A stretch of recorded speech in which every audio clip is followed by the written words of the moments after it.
Para hindi po kayo magaya sa pasaway na pasyenteng ito, napakagandang awareness po na may bibigay ko sa inyo ito. Base po sa experience ko, okay? Sa aking experience po dito sa laboratory, ha?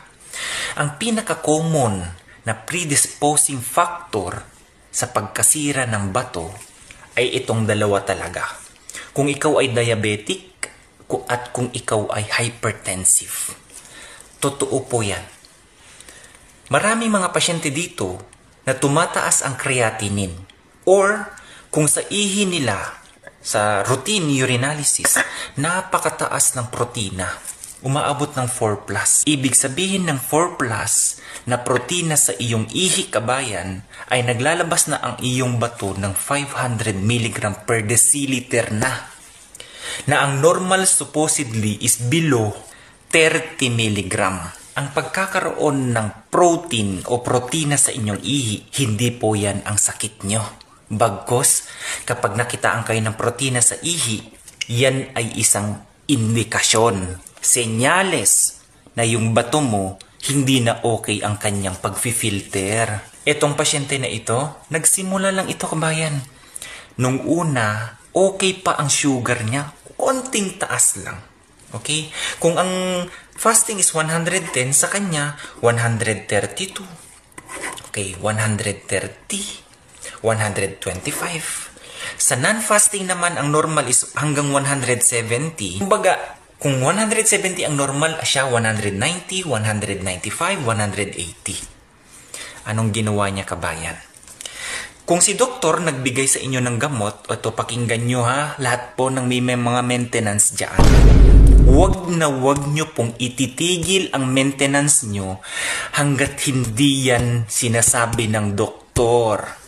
Kasi itong pasyente, porket okay na ang kanyang sugar, sa pananaw niya okay na, itinigil ang maintenance. Kamakailan na nagpacheck itong pasyente, na pag-alaman na yung pasyente na nagtigil ng kanyang gamot, itong si pasaway, meron na rin siyang hypertension. Ang taas ng BP kabayan, okay? 190/110. Alam nyo, ang nakapagbibigay kasi ng pagtaas ng blood pressure, pwede din yan dahil sa kidney nyo. Malakas ang presyon ng glomeruli nyo dyan, yung nag-filter, kaya tumataas ang blood pressure nyo. Hindi sa kung mataas ang cholesterol nyo, hindi kung sa mataas ang triglyceride nyo. Malaki din ang contribution ng iyong bato dyan, kabayan. Kaya kung kayo, meron kayong iniinom na gamot ngayon, wag nyo pong ititigil yan. Diba ang hirap? Kasi nung una pa lang dapat na meron ka nang nararamdaman, hindi ka na sana humantong sa pagkakaroon ng maintenance. Ngayon itong pasyente, tinigil. Ano nangyari sa sugar niya kabayan? Yung supposedly na hindi nakakaabot ng 200, ngayon nagfo-400 na. Diba? Nagkakaroon na rin ng problema sa kanyang creatinine.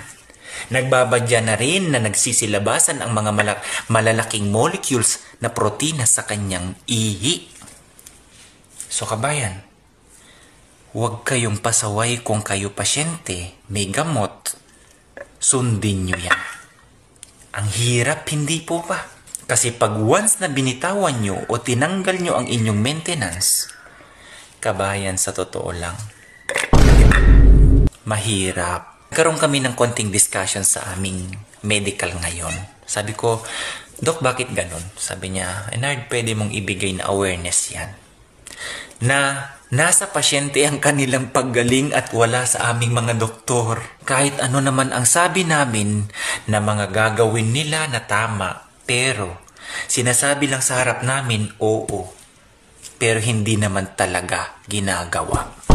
Isipin niyo yan. Mismong doktor ang nagsasabi. Okay? Kaya kabayan, ang point ko lang dito is, kung kayo meron ng nararamdamang isa, pakiusap, alagaan nyo na yan para maging masaayos yan. Huwag nyo nang dagdagan niyang nararamdaman nyo. Magkaroon ba ng komplikasyon? Hindi po ba? Kung kaya mong baguhin sa lifestyle mo, go. Okay? Kung kaya mong disiplinahin ang sarili mo, go. Pero kung hindi mo kaya, magtiis ka sa inyong maintenance. Yang maintenance mo na yan din, kabayan, hindi yan talaga. Ito ha, bakit yung doktor nagbigay ng gamot ngayon para sa sugar? Nung bumalik ka, nalaman na may hypertension ka, nagdagdag ngayon ng gamot. Nung bumalik ka, nagkaroon ng problema ang atay, nagbigay ulit ng gamot dahil yung mga gamot mo hindi na kayang iproseso ng atay mo. E di patong-patong na ngayon yung mga gamot na iinumin mo. Nung binigyan ka ng gamot sa atay, tinest ka ng coagulation o hilapot at kung anong reaksyon ng nag-iba ang resulta, binigyan ka na naman ng gamot. Hindi po ba walang katapusang gamot, kabayan? Kaya pakiusap, alagaan nyo pong kalusugan nyo, mga kabayan. Kayo po mismong mga pasyente ang magpapagaling po sa inyo. Okay? Yan po ang resulta. Kung hindi kayo responsableng pasyente, talagang hindi maganda ang resulta po sa inyo. Okay? So, yun lang gusto kong may share sa inyo, kabayan. Naway, huwag nyong pamarisan ang mga ganitong pasyente na pasaway. Hindi porket okay na lahat ang result mo, tigil lahat ng maintenance mo. Okay? God bless everyone. Bye-bye.